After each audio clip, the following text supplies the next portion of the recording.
ಸಿದ್ಧಿ care camp ಸಮಸ್ತ ಸಿದ್ಧಿ ಕೇರ್ ಕ್ಯಾಂಪ್ ಭಕ್ತಾದಿಗಳಲ್ಲಿ ಸವಿನಯ ಪ್ರಾರ್ಥನೆ. ನಾವು 7 ದಿವಸ ಶ್ರೀ ಮರಿಯಮ್ಮ ದೇವಿಗೆ ಧಾನ್ಯವಾಸ ಮಾಡಿಸಿದ್ದೇವೆ. ಆ ಧಾನ್ಯವಾಸದ ಪ್ರಯೋಜನವೇನು ಎಂಬುದರ ಬಗ್ಗೆ ಈಗ ತಿಳಿದುಕೊಳ್ಳೋಣ. ದಿನಾಂಕ 21/4/2026 ಮಂಗಳವಾರ ದಿವಸ ನಾವು ಧಾನ್ಯವಾಸ ಮಾಡಲು ಪ್ರಾರಂಭ ಮಾಡಿದ್ದೇವೆ. ಮಂಗಳವಾರ ದಿವಸ ತೊಗರಿ, ಆ ಗ್ರಹಕ್ಕೆ ತೊಗರಿನೇ ಮಹತ್ವ. ತೊಗರಿ ಒಂದು ಮಂಗಳಕರವಾದ ಸಂಕೇತ.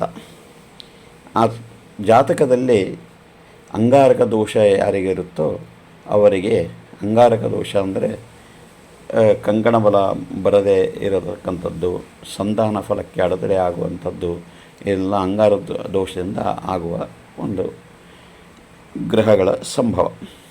ಹೀಗಾಗಿ ನಾವು ಮಂಗಳವಾರ ದಿವಸ ತೊಗರಿ ಧಾನ್ಯವಾಸ ಮಾಡೋದರಿಂದ ಆ ತಾಯಿಯ ಕೃಪಾ ಕಟಾಕ್ಷ ಆಶೀರ್ವಾದ ಅನುಗ್ರಹದಿಂದ ನಮ್ಮಲ್ಲಿರುವ ದೋಷ ಪರಿಹಾರ ಆಗುತ್ತೆ.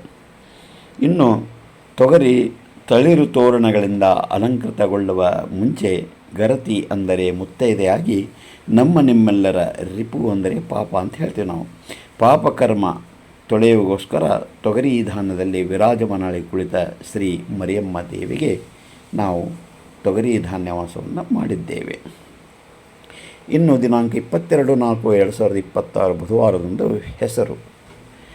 ಹೆಸರು ಅಂದರೆ ಕೀರ್ತಿ ಬರಲಿ ಅಂತ ಹೇಳಿ ಭಕ್ತರ ಉದ್ಧಾರಕ್ಕೋಸ್ಕರ ಹೆಸರಿನ ಧಾನ್ಯದಲ್ಲಿ ವಿರಾಜಮಾನಳಾಗಿ ಕುಳಿತ ಶ್ರೀ ಮರಿಯಮ್ಮ ದೇವಿ.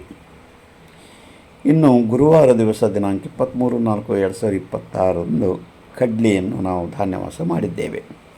ಕರುನಾಡಿನ ಕಂದ ಕೂಸುಗಳನ್ನು ಉದ್ಧಾರಗೋಸ್ಕರ ದಿಂಡಿಮನಾದದಿಂದ ಆಗಮಿಸಿ ತನ್ನಲ್ಲೇ ಲೀನವಾಗುವ ಬುದ್ಧಿ ನೀಡುತ್ತಾ ಕಡ್ಲಿ ಧಾನ್ಯದಲ್ಲಿ ವಿರಾಜಮಾನಳಾಗಿ ಕುಳಿತಂಥ ಶ್ರೀ ಮರಿಯಮ್ಮ ದೇವಿಗೆ ನಾವು ಕಡ್ಲಿ ಧಾನ್ಯವಾಸವನ್ನು ಮಾಡಿದೆವು.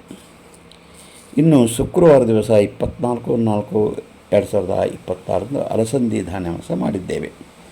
ಅಲಸಂದಿ ಅನವರತ ಅಂದರೆ ನಿರಂತರ ಲಯಕರ್ತನಾದ ಶಿವನಿಂದ ಸಂರಕ್ಷಿಸಿ ಅವಳ ಭಕ್ತಿಯಲ್ಲಿ ದಿನವನ್ನು ಕಳೆಯುತ್ತಾ ಸಾಗೋಣ ಅಂತ ಅಲಸಂದಿ ಧಾನ್ಯದಲ್ಲಿ ವಿರಾಜಮಾನ ಕುಳಿತ ಶ್ರೀ ಮರಿಯಮ್ಮ ದೇವಿ. ಇನ್ನು ಶನಿವಾರ ದಿವಸ ಅಂದರೆ ದಿನಾಂಕ 25/4/2026 ಎಳ್ಳು ತಿಲ ಎಲ್ಲರನ್ನೂ ಸಂತೈಸಿ ತಿಲ ಮಾತ್ರ ದೋಷವಿಲ್ಲದೆ ಹಾಗೆ ಎಲ್ಲ ಭಕ್ತರನ್ನು ಕಾಪಾಡುವವಳು ಶ್ರೀ ಮರಿಯಮ್ಮ ದೇವಿ. ಹೀಗಾಗಿ ನಾವು ತಿಲಧಾನ್ಯವಾಸದಲ್ಲಿ ಮರಿಯಮ್ಮ ದೇವಿಯನ್ನು ಕೂಡಿಸಿದ್ದೇವೆ. ಇನ್ನು ರವಿವಾರ ದಿವಸ ದಿನಾಂಕ 26/4/2026 ಗೋಧಿ ಅಂದರೆ ಗೋಧೂಳಿ ಸಮಯದಲ್ಲಿ ಆಗಮಿಸಿ ದಿಕ್ಕು ತಪ್ಪಿದ ಭಕ್ತರನ್ನು ಉದ್ಧರಿಸುವಗೋಸ್ಕರ ಗೋಧಿ ಧಾನ್ಯದಲ್ಲಿ ವಿರಾಜಮಾನಳಿ ಕುಳಿತ ಶ್ರೀ ಮರಿಯಮ್ಮ ದೇವಿ. ಹೀಗಾಗಿ ನಾವು ಗೋಧಿಯ ಧಾನ್ಯದಲ್ಲಿ ಮರಿಯಮ್ಮ ದೇವಿಯನ್ನು ವಿರಾಜಮಾನಳಿ ಕೂಡಿಸಿದ್ದೇವೆ. ಇನ್ನು ಸೋಮವಾರ ದಿವಸ 27/4/2026 ಭತ್ತದಲ್ಲಿ ಧಾನ್ಯವಾಸ ಮಾಡಿಸಿದ್ದೇವೆ.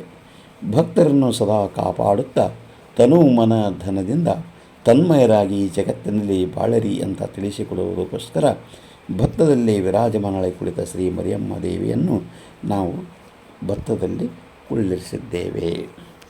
ಈ ರೀತಿ 7 ಧಾನ್ಯದಲ್ಲಿ ಕುಳಿಸತಕ್ಕಂಥ ಮರಿಯಮ್ಮ ದೇವಿಯ ಫಲ.